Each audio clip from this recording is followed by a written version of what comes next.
예, 기초 한국조리 3주차 수업 그리고 두 번째 시간을 시작하도록 하겠습니다. 쇠고기가 쇠고기는 큰 짐승이기 때문에 소는 16개 부위로 이렇게 나누어서 살펴봤는데요. 돼지고기는 소에 비해서 작기 때문에 9개로 분류를 했습니다. 첫 번째는 이제 머리고기인데요. 여러분들이 새로 이사를 하거나 가게를 오픈할 때 먹었던 그 머릿고기 이 맛을 기억하고 계신가요? 머리를 푹 삶아가지고 이거를 배보자기에 싸서 눌러서 얄팍하게 썰어서 우리가 새우젓을 찍어 먹고 있죠. 그러면 아주 쫀득쫀득한 맛이 나는 그런 고기 맛을 본 경험이 아마 여러분들 기억 속에 있을 것입니다. 두 번째가 이제 목살인데요. 어깨살이라고 부르기도 하고요. 그래서 이 부위는 살과 지방이 적당히 있기 때문에 우리가 구워 먹었을 때 아주 맛있는 부위죠. 소고기가 안심이나 등심이 구워 먹기에 맛있는 부위였다면 돼지고기는 이 어깨살, 이 목살이 가장 맛있는 부위인 것 같습니다. 그래서 살과 지방이 적당히 있어서요. 그래서 이 어깨살을 가지고 구이나 찜, 찌개를 만들고 있죠. 그 다음에 등뼈를 중심으로 해서 등 쪽에 붙어 있는 등심, 그리고 안쪽에 붙어 있는 4번의 안심, 그리고 갈비살이 있는데요. 오히려 이 돼지고기의 등심과 안심은 그렇게 맛있지는 않습니다. 그래서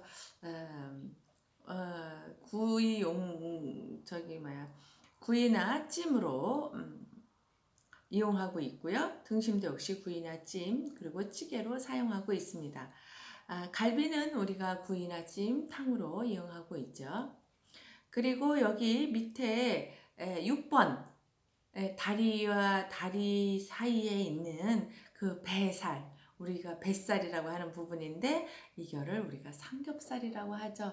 세 겹의 그 지방이 있다 해가지고 우리가 이 삼겹살을 좋아하는데요. 이거는 그 고기와 지방이 이렇게 사이사이에 끼어 있기 때문에 굉장히 부드럽고 맛이 있습니다. 그래서 6번이 삼겹살, 편육이나 구이, 조림 등에 사용하고 있습니다. 7번이 이제 볼기살인데요. 엉덩이살이라고 얘기를 하고 있죠. 우리 소의 엉덩이살은 뭐라고 얘기했나요? 우둔살이라고 얘기를 했는데 이 돼지고기는 볼기살이라고 얘기를 합니다. 이 역시도 조림이나 편육으로 사용하고 있고요. 그 볼게살 아래에 있는 넓적다리살은 구이나 편육으로 사용하고 있습니다. 그리고 7번이 족인데요. 돼지 족발. 여러분들 돼지 족발 좋아하시죠? 왕족발이라고 하고 있는데 돼지의 그 다리 그 족발을 양념과 함께 삶아서 그 쫀득한 맛을 즐기는 것이 우리나라의 족발 요리가 되겠습니다. 아마 이 족발 요리가 우리나라에서 이렇게 발달됐지 다른 나라에서는 이렇게 다리까지 삶아서 먹는 나라는 거의 없습니다. 그리고 우리나라는 또 뼈까지 삶아서 탕으로 먹게 되는데요. 우리가 그 소뼈를 구워가지고 우리가 곰탕이라는 요리를 해 먹고요. 돼지뼈도 구워가지고 우리가 요리를 해 먹는데 돼지 등뼈? 등뼈탕, 그죠? 이런 거 많이 해서 먹죠. 그리고 이 돼지뼈를 고아가지고 일본에서는 이제 그 라면 국물로 사용합니다. 그래서 우리가 먹는 우리 한국의 신라면이라고 다르게 일본은 돼지뼈와 고기를 푹 고아가지고 라면 국물로 사용하고 있는데 그렇기 때문에 그 일본 라면은 느끼한 그런 맛이 나는 육수라고 할 수가 있습니다. 예, 이렇게 해서 돼지고기의 부위와 용도에 대해서 알아봤습니다.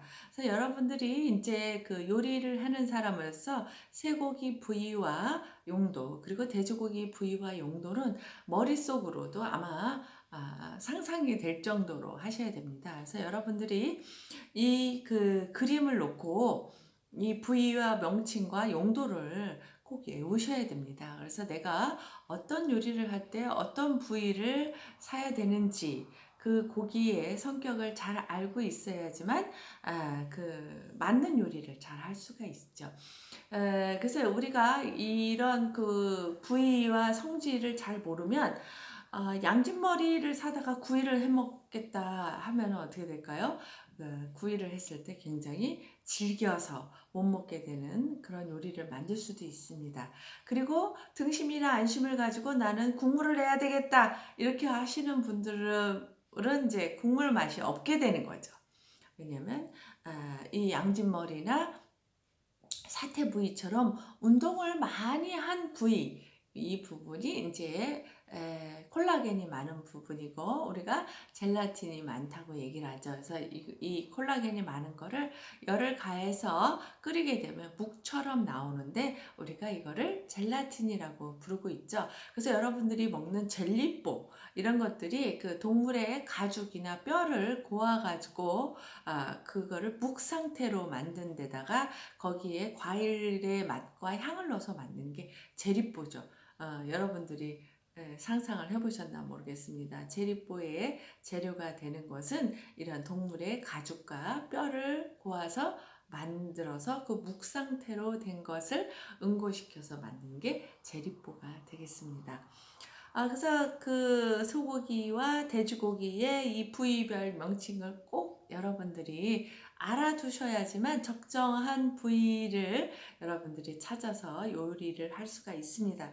그렇기 때문에 우리가 요리사로서 정말 이 정도는 기본이다. 제가 감히 말씀드릴 수가 있습니다. 그래서 이 부위를 반드시 외워주시기 바랍니다. 네, 그래서 제가 이 굉장히 중요한 부분이기 때문에 시험 문제, 중간고사 시험 문제에도 낼 것입니다. 자, 그 다음에 이제 그 소고기나 닭고기보다는 더 작은, 그렇지만 한국 사람들이 가장 좋아하는 육류식품 중에 하나이고 전 세계 사람들도 좋아하는 게 있죠. 닭고기입니다. 그래서 닭고기는 작기 때문에 부위가 간단합니다. 오히려 4개의 부위로 나눠져 있는데요. 가슴살, 날개살, 그 다음에 안심, 그리고 다리살 이렇게 분류를 하고 있습니다. 어느 부위인지 다 알고 계시죠? 가슴살은 여러분들이 아시다시피 지방이 적은 부위죠. 지방이 거의 없다시피 하기 때문에 다이어트를 원하시는 분들이 이 닭고기 가슴살을 많이 먹습니다. 왜냐하면 단백질은 보충해주고 지방은 없기 때문에 우리가 근육 발달하는 데도 도움이 되고 우리 몸에 필요한 단백질을 공급하는 데도 효과적이기 때문에 닭 가슴살을 많이 드시죠. 닭 가슴살은 단백질이 풍부하고 지방이 적기 때문에 영양 간식으로 적합하고 칼로리는 낮죠. 칼로리는 낮으나 영양적으로 균형을 이루고 있어서 튀김이나 볶음, 조림 등에 많이 이용이 됩니다. 그 다음에 날개살. 날개살은요. 가슴살에 비해서 살은 적으나 팩틴이 풍부하고 피부 노화에 효과가 있는 콜라겐이 다량 함유가 되어 있습니다. 그래서 요즘 이제 그 노화를 방지한다고 콜라겐을 많이 드시는데요. 닭 날개살을 드시면 그런 효과가 있습니다. 예, 그래서 조림이나 볶음, 특히 튀김 하는데 많이 사용하죠. 예, 이 부분은 그 지방이 적당히 들어있어서 그리고 그런 어떤 조직들이 있어서 맛있게 먹을 수 있는 그런 부위가 되겠습니다. 그 다음에 닭고기 살이 안심 부위가 있는데요. 가슴살 안쪽에 있는 고기입니다. 그래서 그 닭 가슴살 떼고 나면 그 안에 살짝 이렇게 길게 붙어 있는데요. 단백질이 풍부하고 지방은 거의 없어서 닭고기를 회로 먹을 때 이 안심살을 해서 먹습니다. 그리고 육개장을 끓일 때, 치킨 가스를 만들 때도 이 부위를 이용해서 하고 있습니다.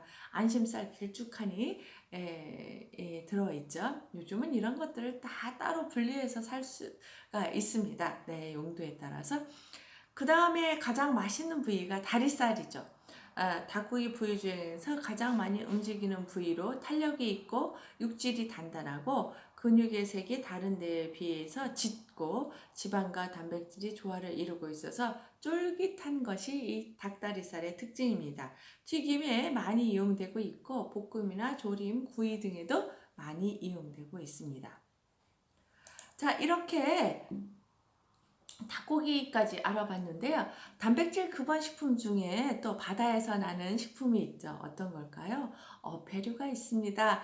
예, 어패류는 이제 여러분들이 알고 있는 고등어, 오징어, 그 다음에 동태, 생태, 그리고 뭐 요즘 많이 나오는 가자미, 조기, 문어, 뭐 여러 종류의가 있죠. 그 다음에 또 조개 중에도 여러 종류의 조개류가 있습니다. 그래서 이 어패류의 조리도 굉장히 중요한데요.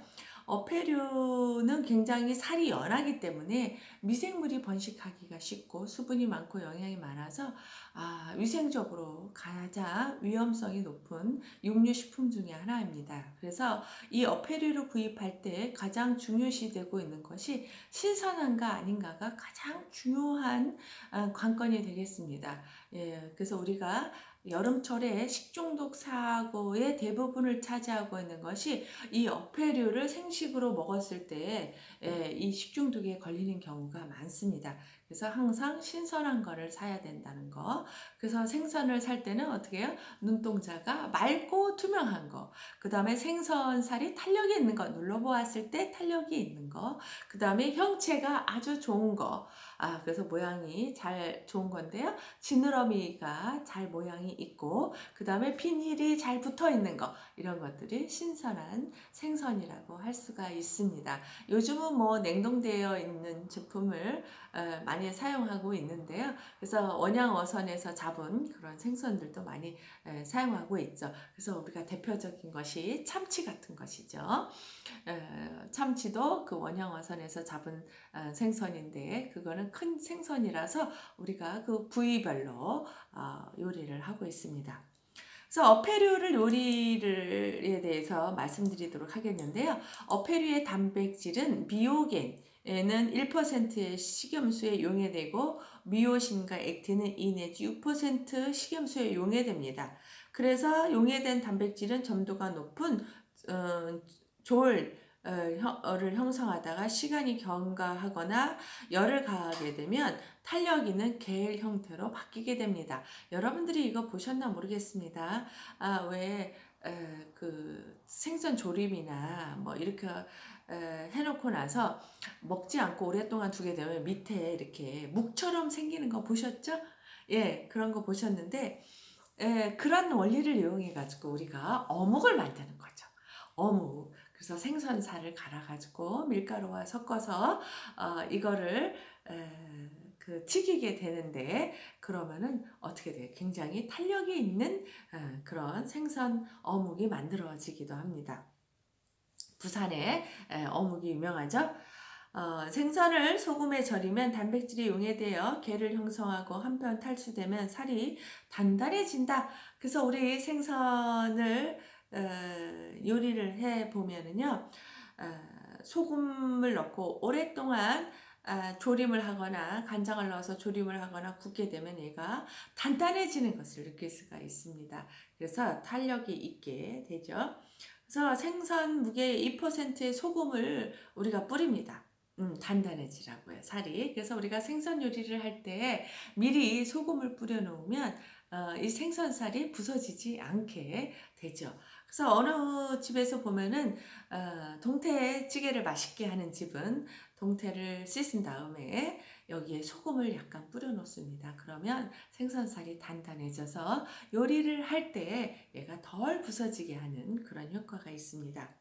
생선을 가열하면 콜라겐이 젤라틴이 된다. 예, 말씀드렸다시피 생선을 졸인 국물이 식으면 굳어져서 젤라틴처럼 되는 거 여러분들 보셨어요.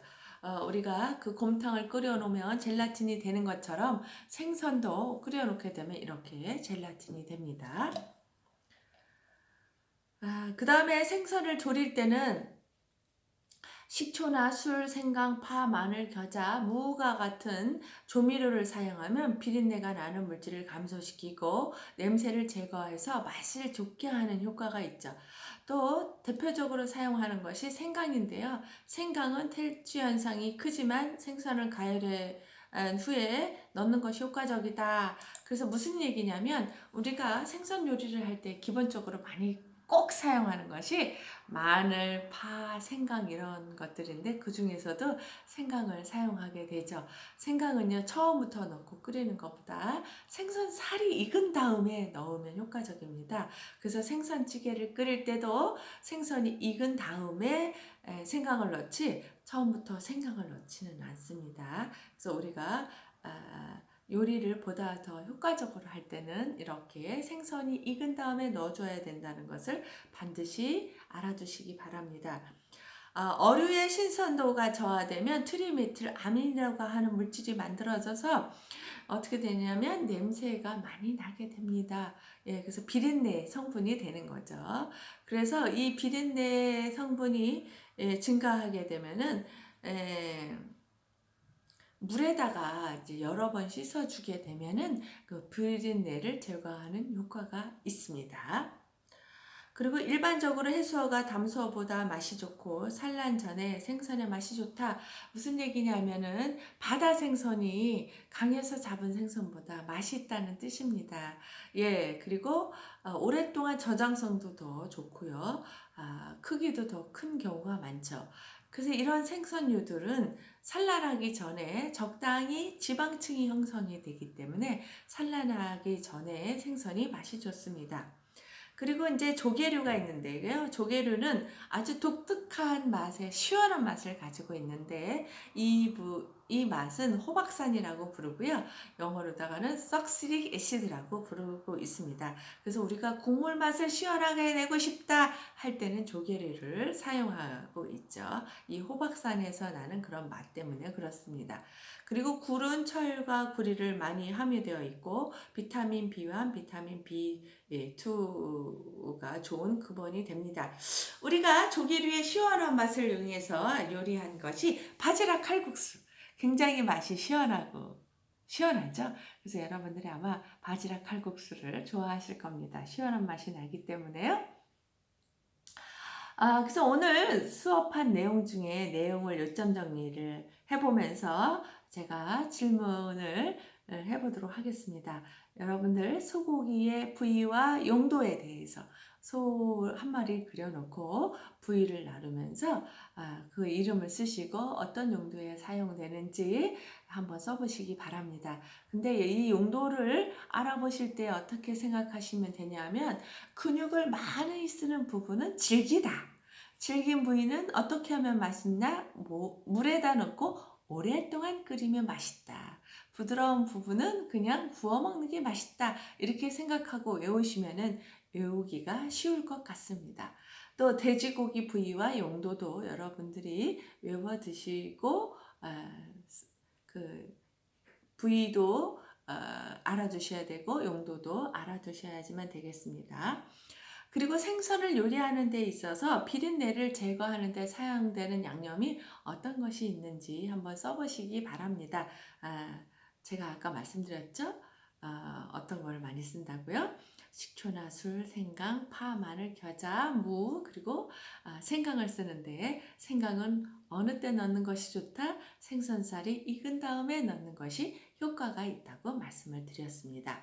조개류의 그 독특한 시원한 맛의 성분은 무엇인가 제가 했는데요. 석시릭 애시드라고 하는 호박산입니다. 예, 이 성분이 들어있기 때문에 조개류의 감칠맛이 있고 시원한 맛이 나게 된다고 말씀을 드렸습니다. 그래서 우리가 된장찌개를 시원하게 끓이고 싶다 할 때는 바지락을 넣고 끓이기도 하고요. 생선찌개를 끓일 때도 마찬가지로 시원한 국물을 내려고 할 때는 바지락 국물이나 모시조개 국물을 사용해서 여기다가 생선찌개를 끓이게 되면 정말 시원한 맛이 나는 그런 요리를 할 수가 있습니다. 뭐 칼국수를 끓일 때도 이 바지락을 듬뿍 넣고 끓이게 되면은 그 시원한 맛이 나는 그런 칼국수를 끓일 수가 있게 되는 것입니다. 여러분들 오늘 수업에서는 그 육류의 부위와 용도에 대해서 알아봤습니다. 이 수업 내용은 조리사로서 정말 기본이 되는 것이라고 할 수가 있습니다. 그래서 이 소고기와 돼지고기 그리고 닭고기의 부위와 명칭, 용도에 대해서 알아두시고 그리고 생선류의 조리에 대해서 알아두시면 좋겠습니다. 여러분들 수업을 들으면서 혹시 질문이 있으면 문자로 연락을 주시기 바랍니다. 그러면 오늘도 수고 많으셨고요. 이만 마치도록 하겠습니다. 감사합니다.